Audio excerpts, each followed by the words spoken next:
जब सच्चा हो चले गगन हो तब इन चौंकी रोटियां ऊंच नीच में वचन तो मन को तेरे दे हमारे।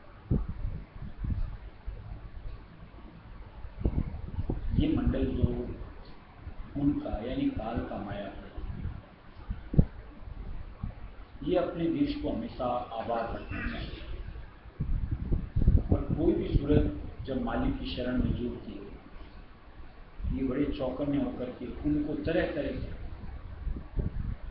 उनको उनके पास जितने अस्त्र शस्त्र जो भी होते हैं कर्कश सबसे प्रभावित करने का प्रयास कि किसी तरीके से विचलित हो, मालिक को भूलें बिसरें, हमारे साथ आ जाए। लेकिन एक चीज जो हम सब सत्संगी भाई बहन को समझ में आनी चाहिए, जो कि मालिक शरण में आने से पहले चेताता है कि देखो मालिक के साथ जुड़ोगे बहुत कुछ छोड़ना पड़ेगा, सहना पड़ेगा, बर्दाश्त करना पड़ेगा। ऐसा नहीं कि बाद में कुछ मालिक हमको आगाह कर, पहले से चेतावनियां दी। एक चीज जरा सा अगर समझ पड़े, जैसे दिया हुआ है कि जो साधक होते हैं यानी हम लोग जो हैं, इनकी तुलना की हुई है सूरमा लोगों से, यानी जो लड़ाई के मैदान में उतरते हैं उनसे। अब अगर मान लो कोई सूरमा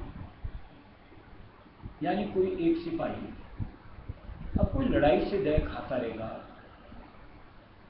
अस्त्र शस्त्र उठाने में भय खाता रहेगा। आज सामने से पता है सिपाही के बतौर भर्ती हुआ तब गोलियां भी आएंगी, बारूद भी आएगा, भाले भी आएंगे, कुछ भी घात हो सकता है, पहला पता नहीं होता। यहाँ तक कि उसको ये पता होता है कि मेरा कब भी मामला साफ हो सकता है, बावजूद उसके वो वहां भर्ती होता है। ऐसे ही क्या जब हम मालिक की शरण से जुड़ते हैं, हमें क्या होश नहीं होना चाहिए?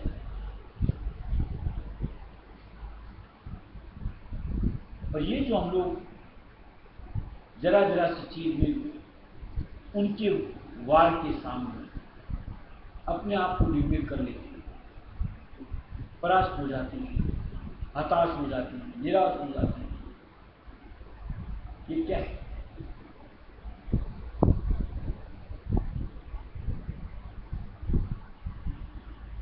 मालिक ने तो इतने योग को हम लोगों को ताकत बख्शी कि गुरु का बल जो हृदय कोई तुझसे जीत सके नहीं,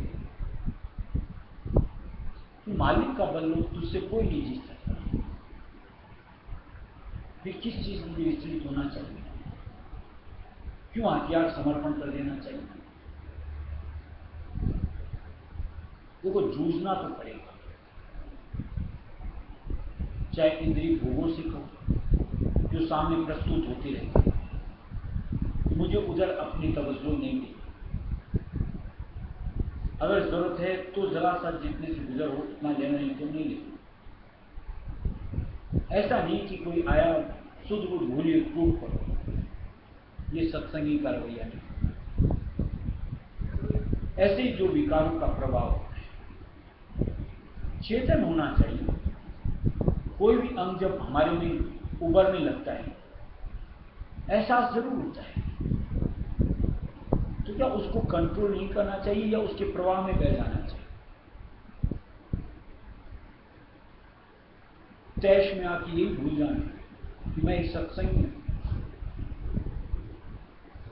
कि मुझे अपने उस रास्ते में जिस रास्ते बढ़ना है ये मेरे लिए अड़चन पैदा कर रहा है, समझ नहीं आनी चाहिए।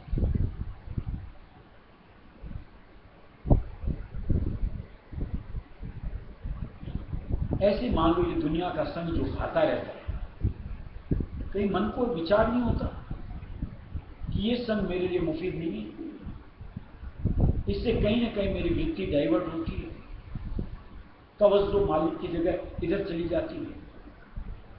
कितना बड़ा नुकसान कर रहा हूं, ये चेत तो होना चाहिए।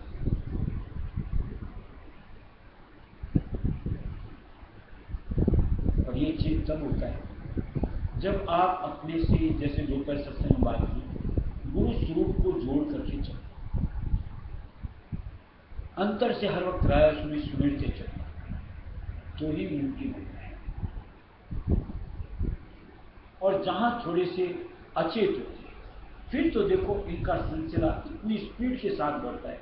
जैसे मान लो ये जो कीड़े मकोड़े आते हैं, कैसे मल्टीपल होते हैं, एक आता है, एक किसी के 10-10 के 100 के 1000, ऐसे थोड़ी सी गफलत लो, उसके बाद तो इस तरीके से दबा देते हैं, होश ही नहीं रहता कि मैं इतना इसके नीचे दब जाते हैं। बाद में होश आता है, तब तक तो अपना बड़ा भारी नुकसान कर चुका है, फिर उसको भरपाई करो। कहाँ तो आगे बढ़ते, कहाँ उसको भरपाई करने में जुटे रहना पड़ता है। इसलिए ये जो अचेत अवस्था है, सिपाही अचेत हो तो घात तो लगाने बैठी है दुश्मन, परास्त भी होगा, नेस्त नाबूद भी होगा। ऐसे हम लोग अगर गफलत में रहेंगे, अचेत रहेंगे, तो ये लोग तो घात लगा के ही बैठे कि कोई ऐसा मिले कि जरा सा अचेत और मैं उसको अपना शिकार बना, किसी भी तरीके से। इनके तो एक तो इलाका उनका, और इनकी यहाँ के हिसाब से इनके पास इतनी झुकतियां, इसलिए कहीं अपने अंतर में दृढ़ता लेकर, यानी मालिक का बल लेकर हमेशा मुस्तैद रहे, नहीं चौकन्ने रह करके हर चीज से पहले एक परम पिता को, जैसे कुछ दिन पहले सत्संग बात याद, मालिक को याद करने के बाद उस तरफ कदम बढ़ाओगे तो अपने आप अगर अपने लिए कुछ इतने मालिक कदम से ठिठकवाए,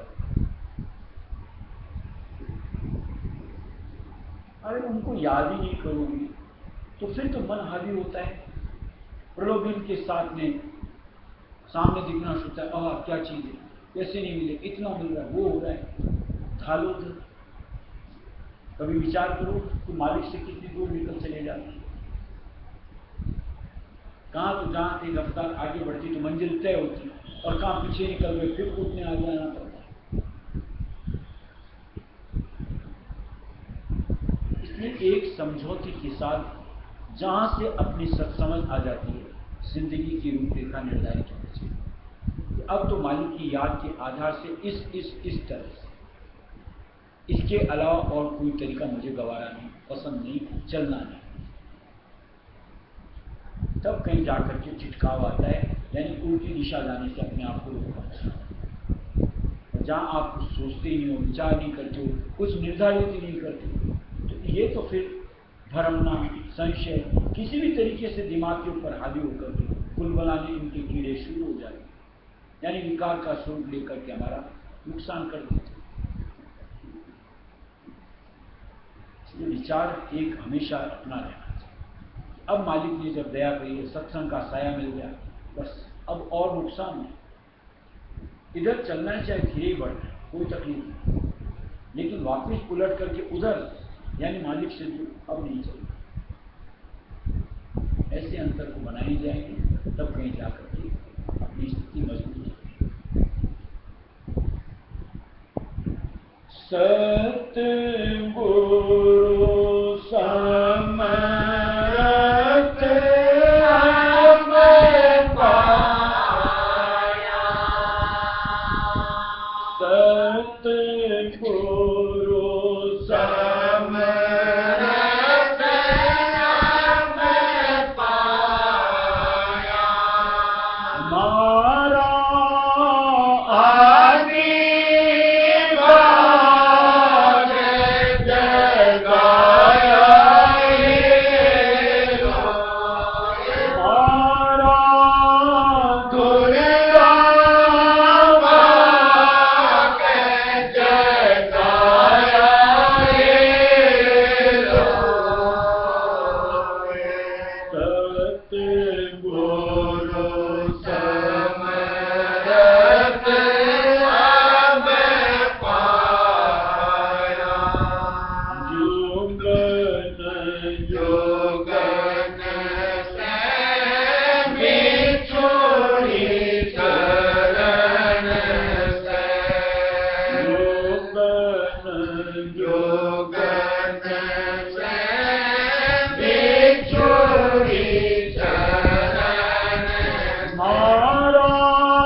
अपन क्या समझते हैं, कैसे उसको हल्के से लें।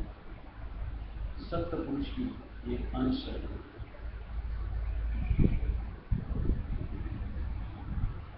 किसी भी मायने में किसी तरीके से वो कम नहीं है।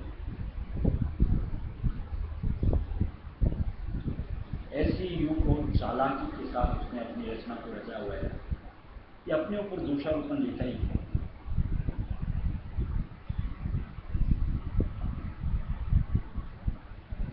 जैसे समझो, आज अपन सीढ़ियां बनाते हैं और सीढ़ियों में अपन उलझ करके गिरते हैं, तो सीढ़ियों का दोष है या हमारा दोष? हमारे दोष है। ऐसे उसने ऐसी ऐसी जुतियां लगा रखी कि जरा से हम मुंह को चूके और ऐसे उलझ करके गिरते हैं, दोष हमारा ही दोष है, उसका नहीं।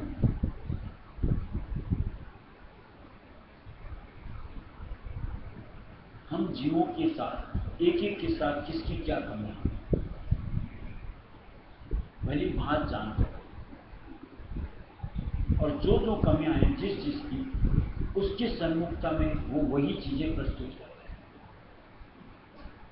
और हम जैसे निबल उसकी आसक्त होकर के उस वक्त मालिक की बातों को दरकिनार कर उसका स्वरूप बन गए।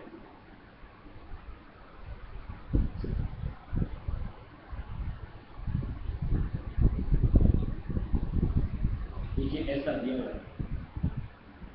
आज पशुओं में आती है ना सबसे समझदार,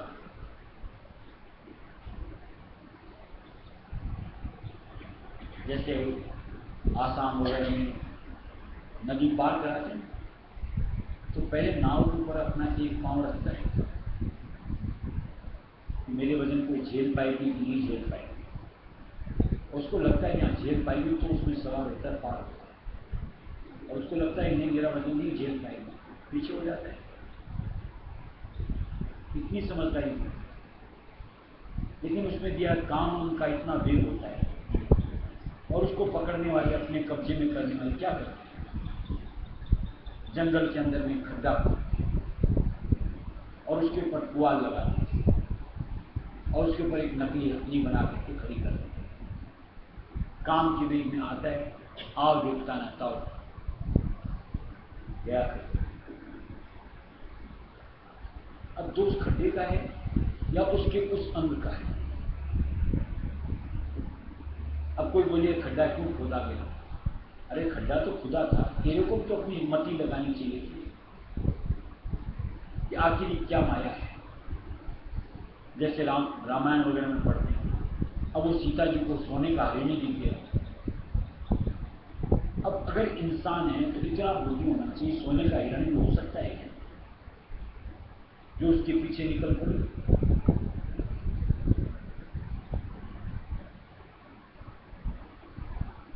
ऐसे ये छलावे दे दे करके हमारी मति को भ्रष्ट करके अपने कब्जे में कर दिया। अब अगर हमको अपने आप को उसके चंगुल से बचाना, सबसे पहले तो हमें जो हर सत्संग में प्राय बात है, अपने कमियों को निहारना। खुद को पता होता है कि मेरी गिरफ्त किस चीज के साथ,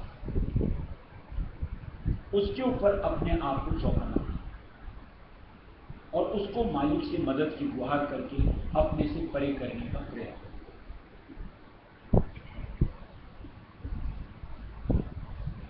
वो खामी अगर हमसे अलग होगी तो छुटकारा, और नहीं तो भी चूंकि हम चौकन्ने रहेंगे, मालिक की स्मरण में रहेंगे, तो ठीक कभी आएगा भी। जैसे भी बात कि कदम बढ़ाने से पहले मालिक को याद, ठीक है कहा मालिक ये देख गलत राह जा रहा है, ये तेरे लिए उचित नहीं। और चूंकि थोड़ी सी प्रीत करो, थोड़ा सा भाव को, थोड़ी सी सोच को परम पिता राय विद्यालय की अपने घर की, ठीक अपने कदम 2 कदम पीछे आ गए, ऐसे बच्चा होता है। और जो अब फुर्सत ही नहीं निकालता है अपना कमी निहारूं, दम यही बढ़ता है बस मुझसे अच्छा तो कोई नहीं, लेकिन उसके बर्ताव की सूरत न तो मालिक दाता राजा सूर्य दयाल को याद करती और न अपने उस अंग में जिसका कि उसका वहां पतन का रास्ता बन जाए उसके ऊपर कोई बाढ़ लगाती और फिर अंधखाई के अंदर जाती है। ये सिलसिला कहीं तो रोकना चाहिए हमें। अगर सत्यदेश राजा सूर्यदेश अपनी गम बनानी है, हर वक्त उस प्रीतम राजा सूर्य दयाल का साथ पाना है। आज मान लो मेरे को माया बड़ी प्यारी और कोई अगर ला करके किसी तरीके से प्रलोभन की स्थिति पैदा करे और उस वक्त मान लो मेरे को सत्संग की ताकीद है, चेत नहीं होता ये अभी क्यों आकर के पड़ा, पहले आगे कुछ क्यों नहीं पड़ा। उस वक्त ऐसा क्यों लगता है कि ये अवसर बार बार नहीं आएगा, पहले इसको ले तो सत्संग को और मिलता ही रहेगा। ये नहीं देखते कि एक सत्संग कितने अनमोल होते। अपनी ताज जिंदगी की कमाई भी खर्च करो, उस सत्संग का मूल्य नहीं चुका सकते। तो क्या उस प्रलोभन में हमें आना चाहिए?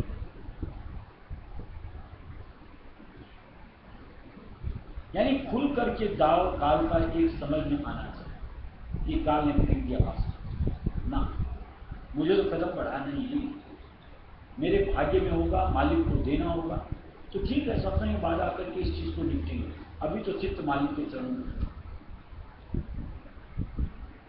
पर एक चीज जो हमें समझ में आती है सत्संग करते कि प्रारब्ध में अगर वो लिखा है तो कोई उसको रोक सकेगा?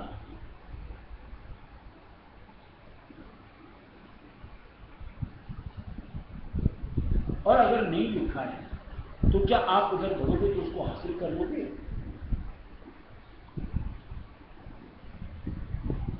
ऐसे एक एक चीज के ऊपर में अगर विचार करोगे, मंथन करोगे तो ठीक अपने आप को काल का खेला दिखना शुरू होगा। यानी किस तरीके से या यूं को किस खूबसूरती के साथ इसने जाल को फैलाया,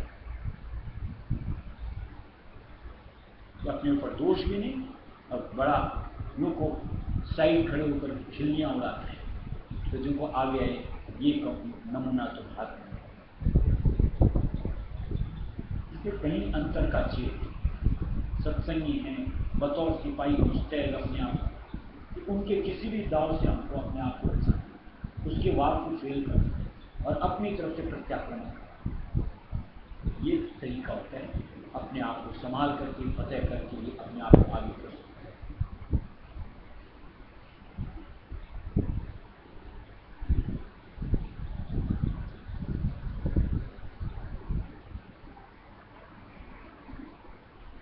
मनोआ अनाड़ी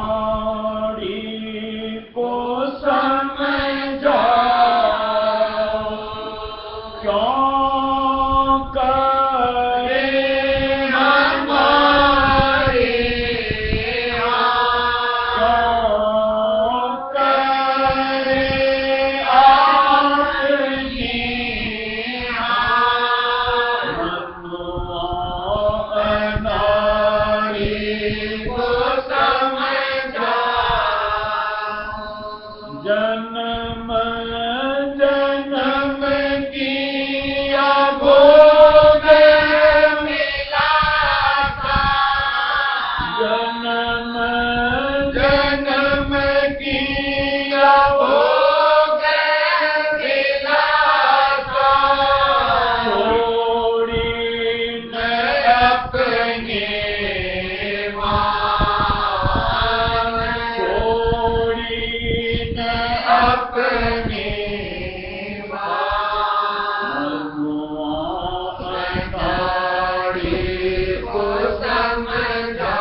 तो चित्त अब तो चित्त मनुआ अनाड़ी को समझा क्यों करे हमारी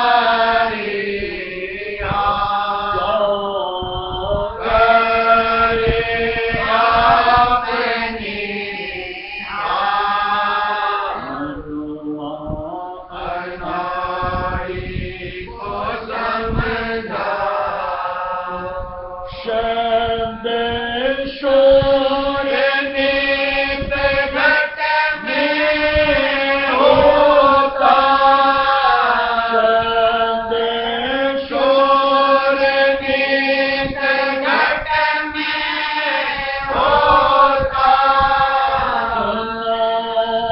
जरा देवा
ये मान लिया हमारा बैग है।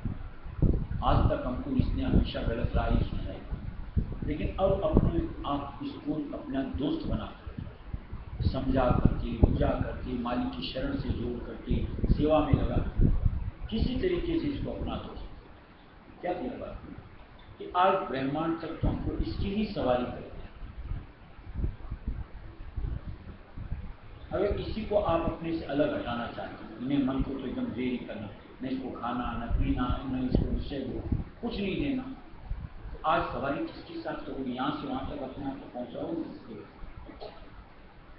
इसलिए समय समय के ऊपर दोनों को छूट नहीं मानी, जरूरत मांग कुछ आँख हो, नाक हो, कान हो, जुबान हो, हर इंद्रिय को मालिक दिया जरा जरा सा जितना जरूरी सब, जिससे ये मन तरोताजा रहे और भक्ति की उमंग के साथ में अपने आप को आगे बढ़े। इसलिए मालिक ने विरक्ता की जगह गृहस्थ को ज्यादा महत्व दिया। एक समझ लेनी चाहिए, एक सोच माननी चाहिए, इसकी समझौती नहीं है। अब तो समझौती एक अपने मालिक या अपने दोस्त की, फिर किसी तरीके से ये हमारा नुकसान है और कुछ अरसा मालिक की सोच के साथ से अगर बढ़ता चला जाता है, इसकी भी यूं को तवज्जो में परिवर्तन आता है, यानी उसके बाद अपने आप इसकी भी वृद्धि फिर इंद्रिय द्वारों के करो, विकारों के साथ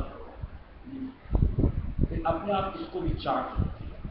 ये भी फिर सत्संग के लिए इच्छुक होगा, भजन ध्यान के लिए उत्सुक होगा, यानी उसमें रस लेना चाहिए। इसलिए क्या दिया है, तुम भी जब वहां पहुंचो, 3 लोग का राज करो, कौन नहीं चाहता, ये मन की चाहता है। जब इसकी समझ में आएगा कि अपने घर से दूर रह करके मैं कौन सा सुख पा, चलो मैं भी चलता हूँ, फिर तो काम बड़ा आसान हो जाता है।